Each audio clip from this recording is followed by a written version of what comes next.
punya gerakan jihad, ya sudah punya persenjataan, mereka hadapi tentara Israel itu walaupun mereka banyak menderita korban. Ya. Akhirnya tentara Israel menarik diri dari perkemahan di Jenin. Ya. Jadi orang Israel sampai sekarang menganggap orang Palestina itu sebagai teroris. Jadi pejuang-pejuang untuk merdeka dianggap teroris, ya. Nah, begitu karakternya penjajah di Indonesia juga dulu, ya. Kalau orang mau merdeka melawan Belanda dianggap penjahat, kaum ekstremis, ya. Ya, karena penjajah.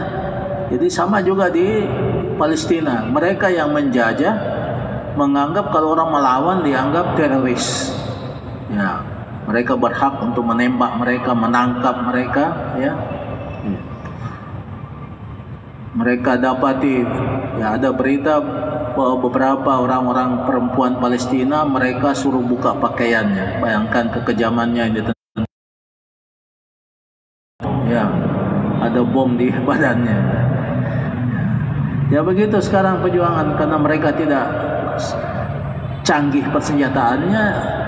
Kadangkala di antara mereka ada yang merelakan untuk pakai bom bunuh diri. Ya, jadi ada yang membolehkan itu, ya, kalau keadaannya memang kita menghadapi musuh yang berat, ya. Jadi mereka bisa mengorbankan dirinya. Itu adalah di Palestina disebut kaum Pedayen, Al-Fidaiyin. Ya. Nah, kemudian, ya.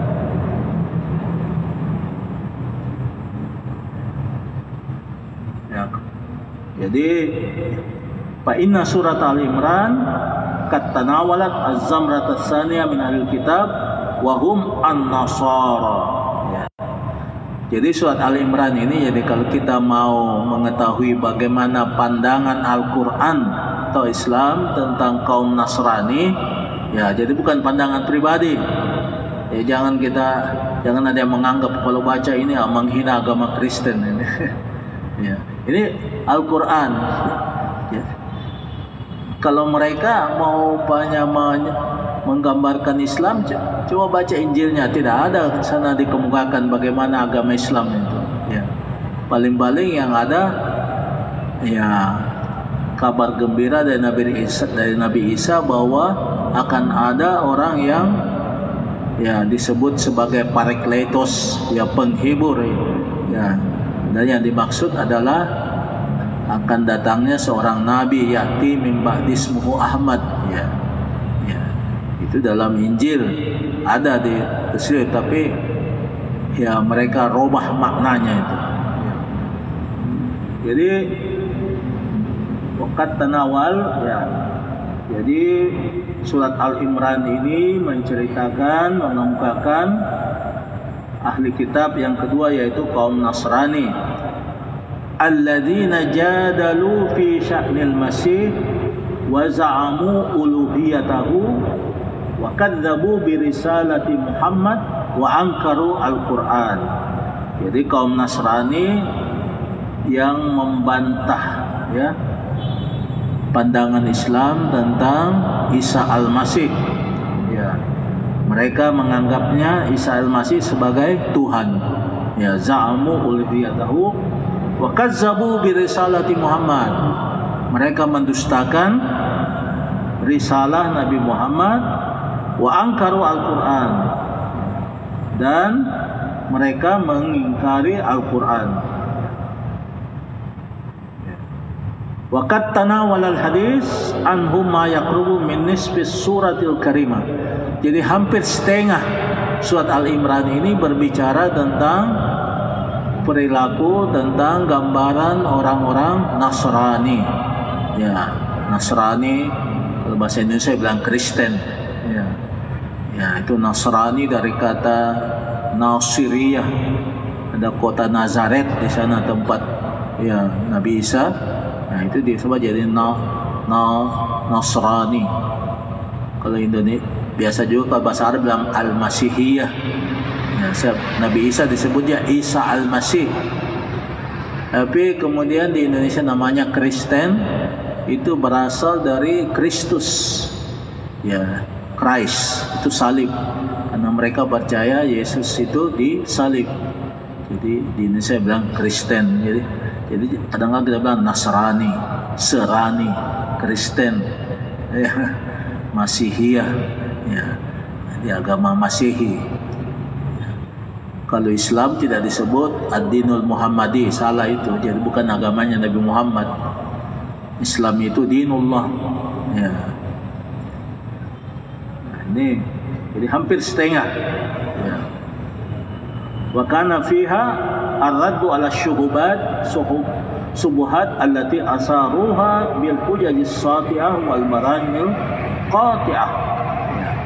Kemudian isinya ini bantahan terhadap syubhat. Nah, jadi syubhat sudah pandangan-pandangan yang keliru, ya, yang dikemukakan oleh penganut Nasara ini, ya, khususnya tokoh-tokohnya, ya, dengan dibantah dengan, ya, argumen-argumen yang kuat, ya. Wa bi khasatin fi ma yata'allaqu bi sya'ni Maryam wa Isa alaihissalam. Jadi khususnya tentang Maryam dan putranya Isa alaihissalam.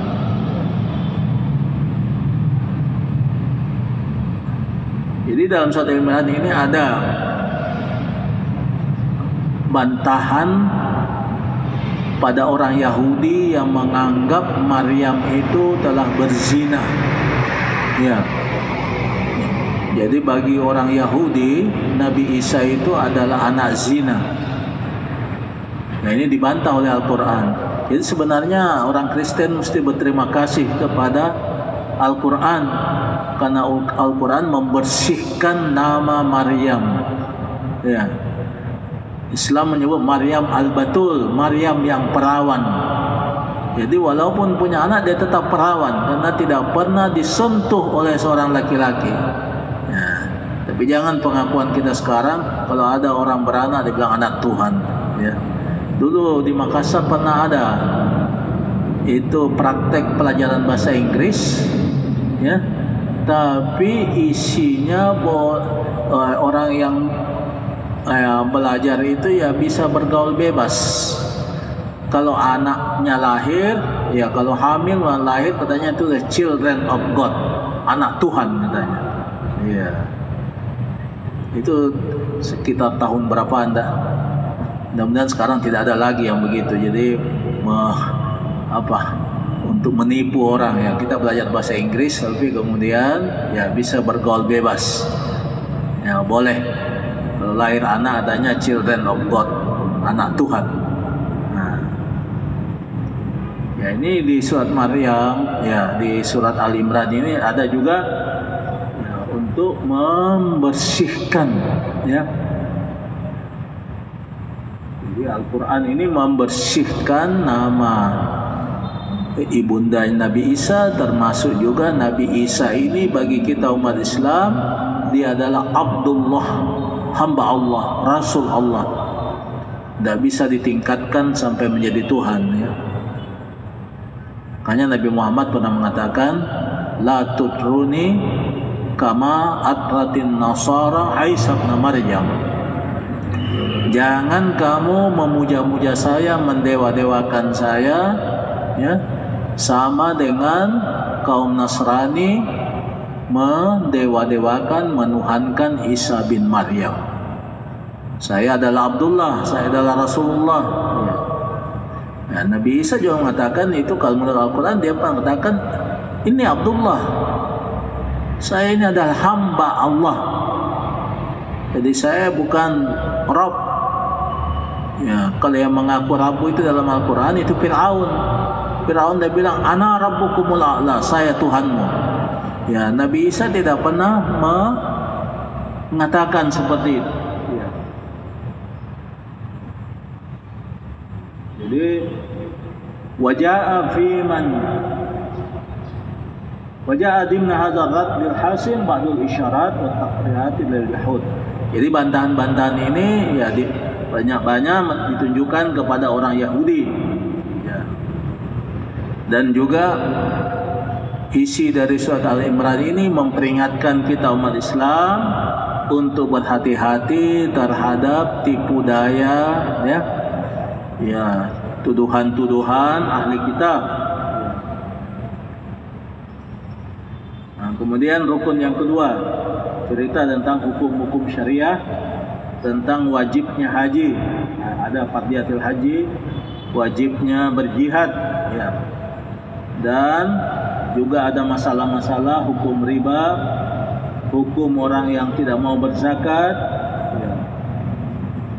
Nah, kemudian ada dikemukakan tentang peperangan di zaman Islam seperti Ghazwati Badar, perang Badar. Jadi kalau mau cerita perang Badar, coba buka Ali Imran ini, ya, selain buka sirah Nabi, ya. Wa Ghazwati Uhud, ya. Dan perang Uhud. Dan pelajaran yang diterima oleh kaum mukmin dari peperangan itu. Apa pelajaran yang dalam peperangan? Dalam perang Badar umat Islam menang, ya. Walaupun jumlahnya cuma sepertiga dari kaum kafir Quraisy. Nah, itu kalau di perang Badar itu umat Islam kalah, hancurlah Islam, ya. Tapi Allah memenangkan dalam perang Badar itu.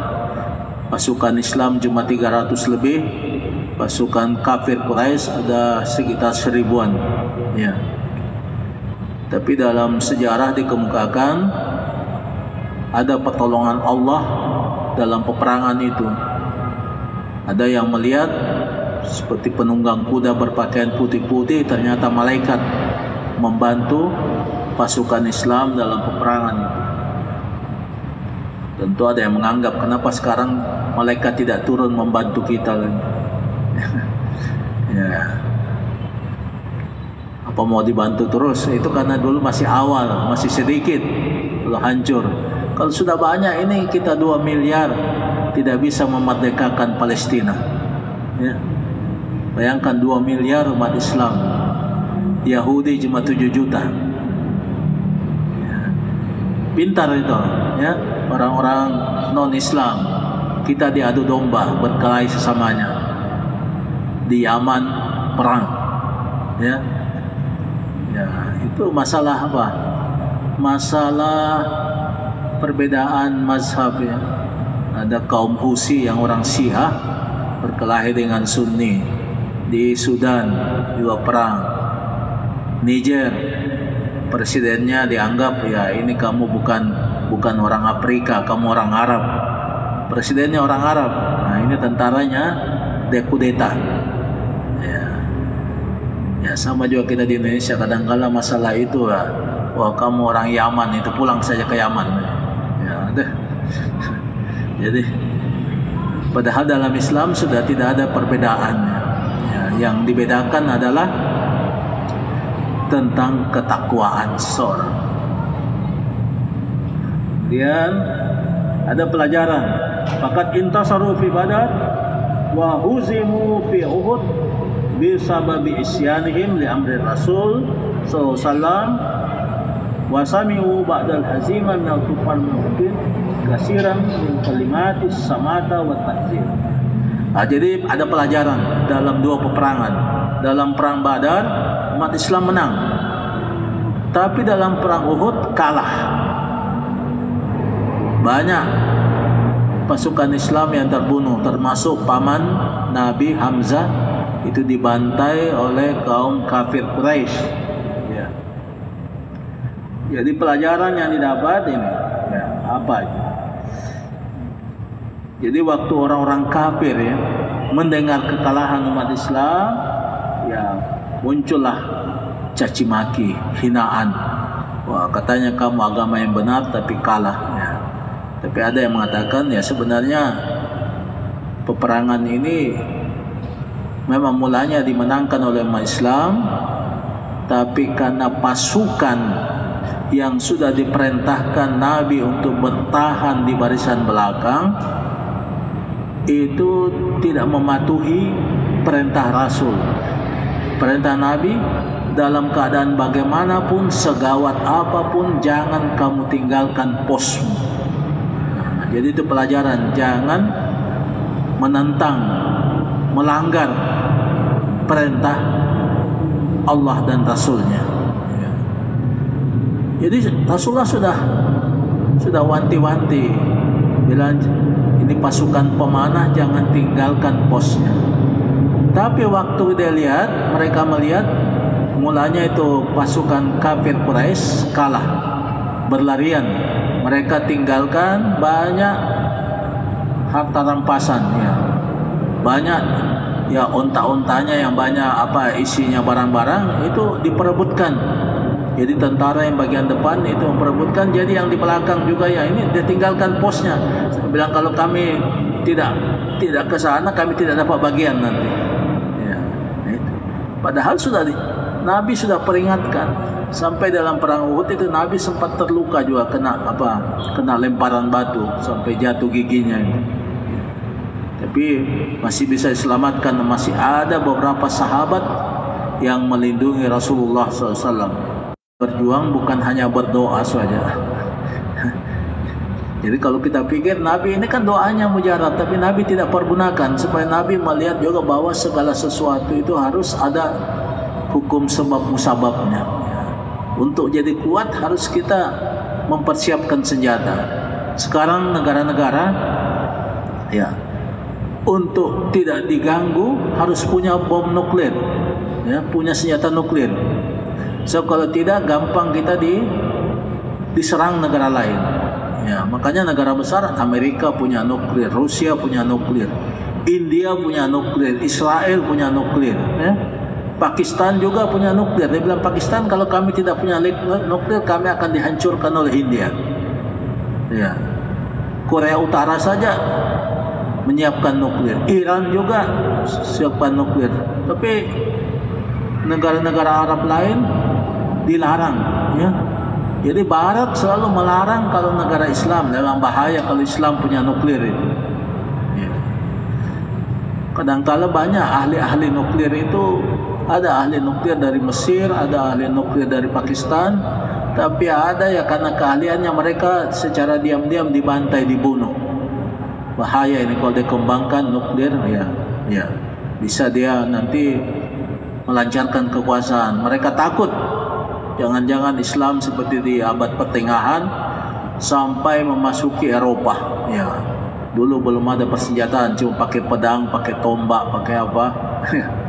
Ya, itu sampai kemana Turki itu, sampai ke Eropa Timur dikuasai itu, ya, dulu. Ya. Sudah hampir masuk ke kota Roma. Ya. Tapi tertahan di situ karena pasukan salib juga bersatu juga mempertahankan. Ya. Ya, kemudian ya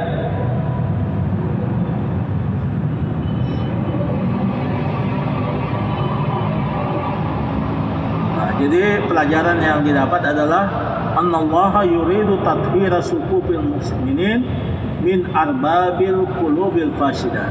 Ya. Jadi dalam peperangan itu, ya, di mana dalam perang Uhud katanya ini pelajaran bahwasanya Allah ingin membersihkan umat Islam dari orang-orang yang tidak suci hatinya, yaitu orang-orang munafik. Ya. Itu dalam pasukan Islam dalam perang Uhud itu ada juga orang munafik. Orang munafik juga ikut berperang bukan untuk membela Islam, tapi untuk mendapatkan harta benda. Ya, dia ingin juga dapat rampasan perang. Jadi ini, jadi annallaha yuridu tathhira sufufil mu'minin min arbabil qulubil fasidah liyamiza bainal khabis wat thayyib, supaya Allah dipisah mana orang baik, mana orang yang jahat. Jadi kemudian ayat-ayat juga berbicara tentang orang-orang munafik. An-nifaq wal munafikin wa mauqibihim min tasbiti imamil mu'minin. Jadi dalam surat Al-Imran ini juga ada berbicara tentang orang munafik yang sampai mau menipu Nabi Muhammad, ya. Bikin masjid, ya, tapi isinya adalah ya, kelompok mereka membicarakan bagaimana kita melawan umat Islam. Ya, mereka ingin ya mengundang Nabi juga untuk salat, katanya supaya orang jangan salat di Masjid Kuba pada waktu itu. Ya, bikin juga masjid, tapi masjidnya isinya dia mengundang musuh dari luar untuk menyerang. Tapi Nabi diundang, diberitahu oleh Allah, jangan. Ya, jangan-jangan mereka akan membunuh engkau, merencanakan pembunuhan. Ya, disitulah sejarahnya sampai Tuhan memerintahkan dihancurkan saja masjid itu. Masjid itu bukan untuk persatuan, tapi untuk pemecah belah umat. Ya, itu disebut Masjid Dirar. Ya, namanya juga masjid, tapi jadi hati-hati dalam kita mendirikan masjid. Jangan-jangan ini masjid bukan untuk memperjuangkan Islam, tapi untuk memecah belah umat Islam. Ya. Kemudian dalam surat Al-Imran ini ada ayat yang mengajarkan atau ya mengajarkan kepada kita untuk ya itu biasa barangkali dibaca dalam salat tahajud, ya inna fi khalqis samawati wal ard wa ikhtilafil laili wan nahar la ayatil lil albab, ya, untuk merenungkan penciptaan langit dan bumi. Tapi ditutup dengan ya ayyuhalladzina amanu sabiru wasabiru warabitu wattaqullah la'allakum tuflihun. Ya, wahai orang beriman, bersabarlah, saling sabar menyabarkan, dan bertakwalah kepada Allah supaya kalian mendapatkan kemenangan. Kemudian fadluha, keutamaan surat Al-Imran. Anin Nuwas bin Sam'an qala sami'tu Nabi sallallahu alaihi wasallam yaqul yu'ta yaumal qiyamah bil Qur'an wa ahlihi allazina kanu ya'maluna bih, ya taqdumuhum suratul Baqarah wa Al-Imran.